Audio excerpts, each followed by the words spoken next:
Welcome to The Dirt on Organic Farming, a podcast from OATS, the Organic Agronomy Training Service. This season, we are answering all those burning questions we know you have about crop insurance for organic farmers.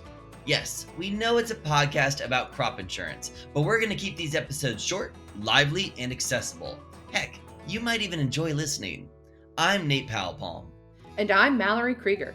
And we're the hosts of The Dirt on Organic Farming. In this episode, what do I need to know about written agreements?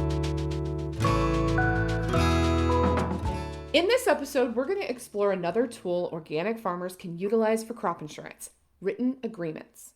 Now, Mallory, I love written agreements because in organic, we want to have a more diverse crop rotation than, say, most conventional farms have. And in that diversity comes a lot of funky, unusual crops for the area. And to be innovative, we need to use written agreements to get those crops covered. So the format of this episode is going to be a little bit different.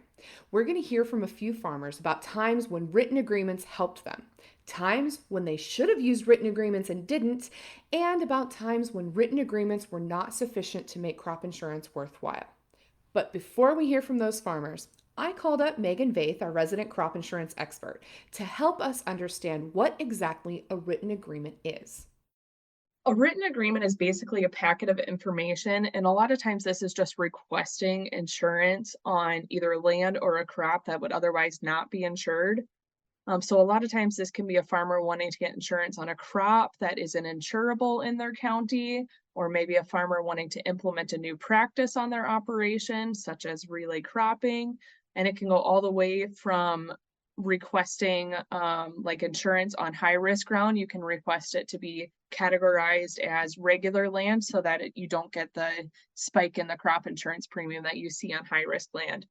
So a written agreement is really just a document asking for insurance or different insurance on these acres, but it can really be used for a farmer's advantage in order to get insurance individualized to what they need.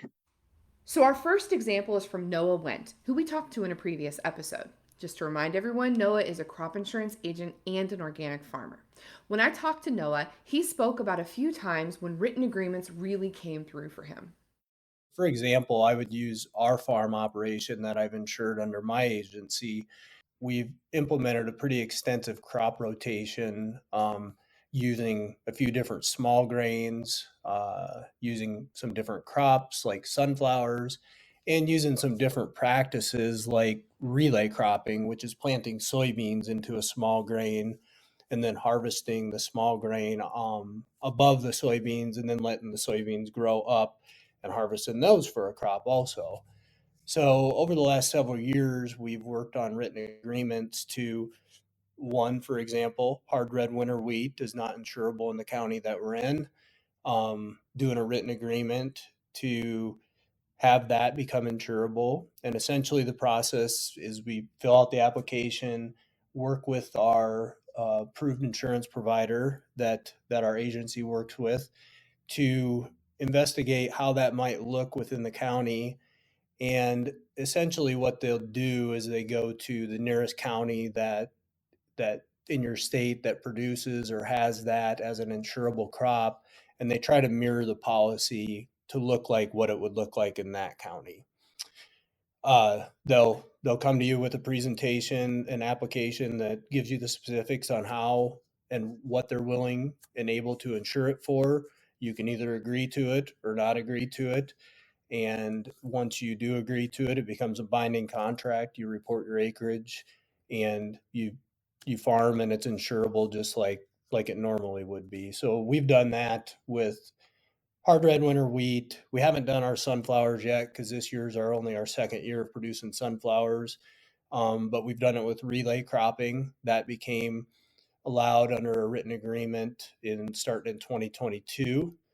And so far we've had great success doing the written agreements for these special things, whether they're special crops or special practices like relay cropping. It's great to know that there are other options for farmers who are growing crops or using practices that aren't explicitly covered by crop insurance. Yeah, it's definitely an important thing for organic farmers to know about.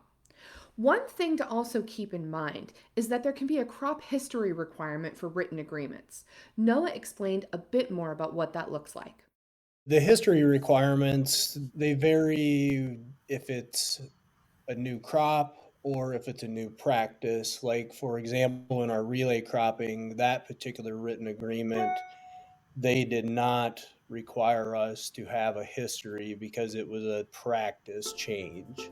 On the hard red winter wheat side, we did have to show that we had a history of growing small grains. So thankfully, it was they wanted a 3-year history on that for that written agreement. So thankfully, we had experience growing and insuring oats under a yield protection policy within that particular county for 3 years.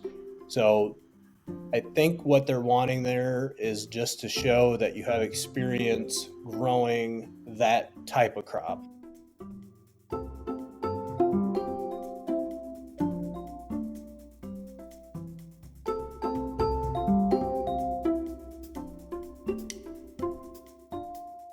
So now let's look at a time when written agreements should have been used and were not.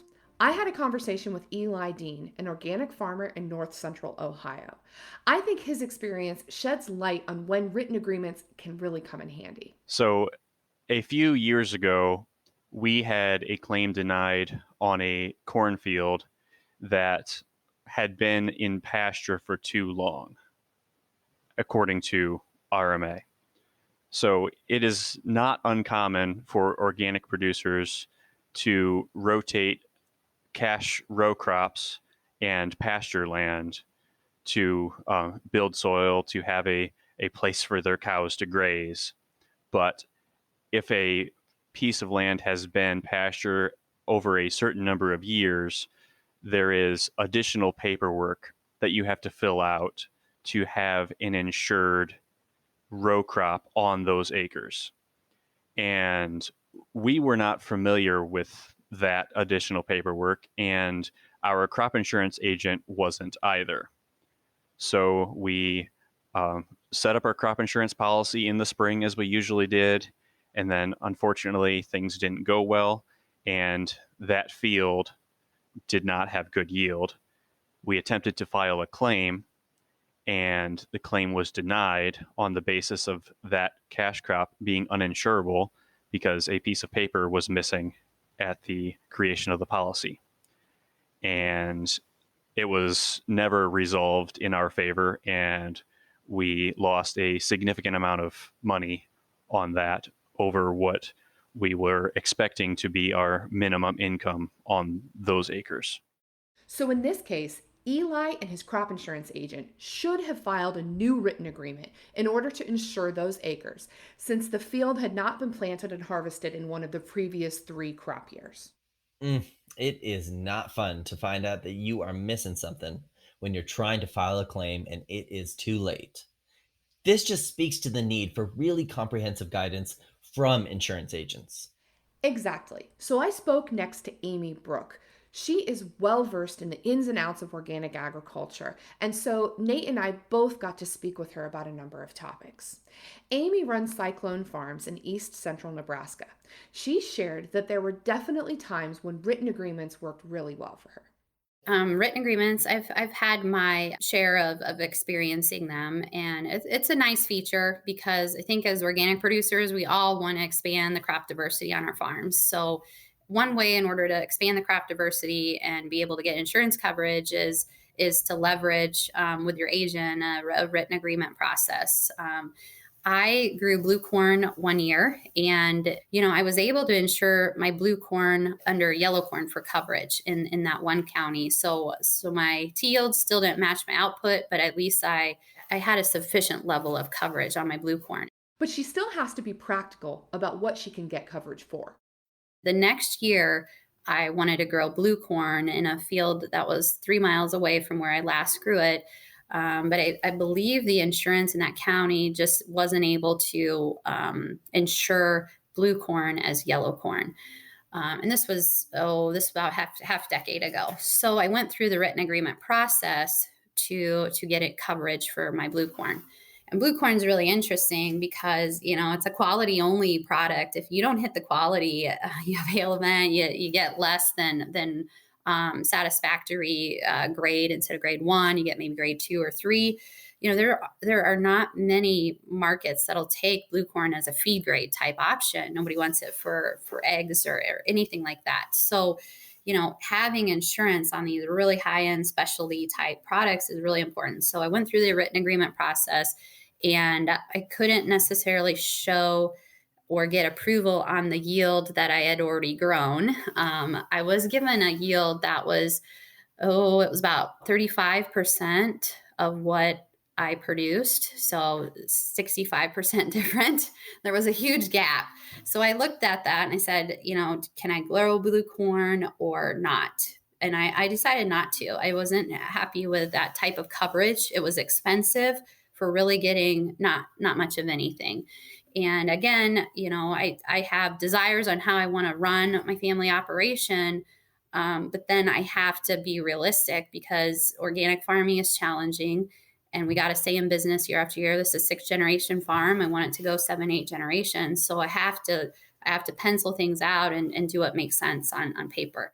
So it sounds like written agreements can be super helpful. You just have to be smart about when you're going to use them. So, Mallory, actuarially speaking, let's go back to 10,000 feet here.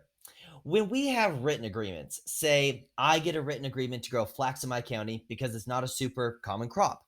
When I get that written agreement, that creates a data set showing RMA that I can grow flax in my county, so that eventually when we get enough data, other farmers can use that data and flax becomes a regularly incorporated crop into a diverse crop rotation.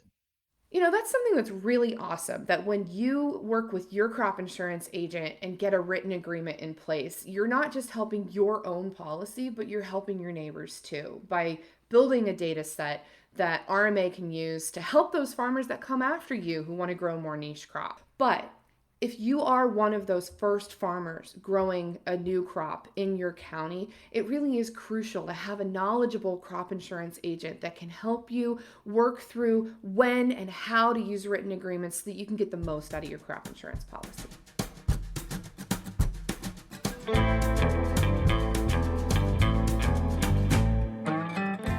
This has been The Dirt on Organic Farming, a podcast by the Organic Agronomy Training Service.